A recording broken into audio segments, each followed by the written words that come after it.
என்ன நண்பா எல்லாரும் எப்படி இருக்கீங்க? இன்றைக்கி நம்ம என்ன வீடியோ பார்க்க போகிறோம்னா கழுதை வண்டை பற்றி தான் பார்க்க போகிறோம். அதுக்கு முன்னாடி இன்றைக்கி தான் நம்ம சேனலுக்கு புதுசாக இருக்கீங்கன்னா நம்ம சேனலுக்கு ஒரு லைக் பண்ணிடுங்க, கமெண்ட் பண்ணிடுங்க, சப்ஸ்கிரைப் பண்ணிடுங்க, மறக்காமல் ஷேர் பண்ணிடுங்க நண்பர்களே. இந்த கழுதை வண்டுன்னு ஏன் இதை சொல்கிறோம்னா, இவங்களுக்கு தென்னை மரம் இருக்குல்ல, அந்த தென்னை மரத்தில் உள்ள மட்டையை பார்த்திங்கன்னா ஒரு சில இடங்களில் அரிச்சு ஹோலாக தெரியும். அதுக்கு காரணம் என்னென்னா இவர் தான், தலைவர் தான்.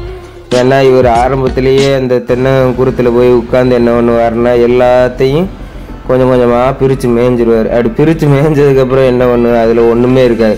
அதனால் அந்த மட்டை வளர்ந்து வரும்போது அதில் ஹோல்லாம் விடும். இன்னொன்று இது ஒரு விஷக்கடிக்கான பூச்சி.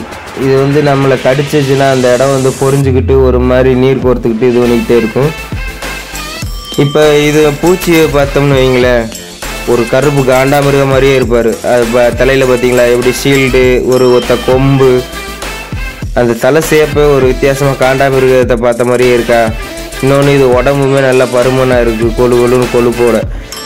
இது பார்த்தீங்கன்னா இதுக்கு ஒரு 6 கால் இருக்குது. இந்த 6 காலுமே கருக்கு மூட்டை தான்.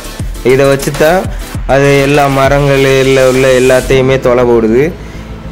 அதுக்கப்புறம் இதை பார்த்தோம்னா இதுக்கு முன்னாடி 2 டெண்டக்லஸ் இருக்குது. அந்த டெண்டக்லஸுமே நண்டு கால் பார்த்துருக்கீங்கல்ல, கடியால், அந்த இது மாதிரி தான் இருக்குது.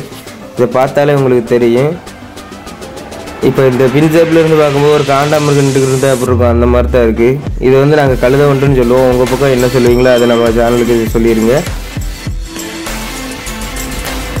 இந்த வீடியோ உங்களுக்கு பிடிச்சிருந்துச்சுன்னா ஒரு லைக் பண்ணிடுங்க, கமெண்ட் பண்ணிடுங்க, சப்ஸ்கிரைப் பண்ணிடுங்க, மறக்காமல் ஷேர் பண்ணிடுங்க நண்பர்களே.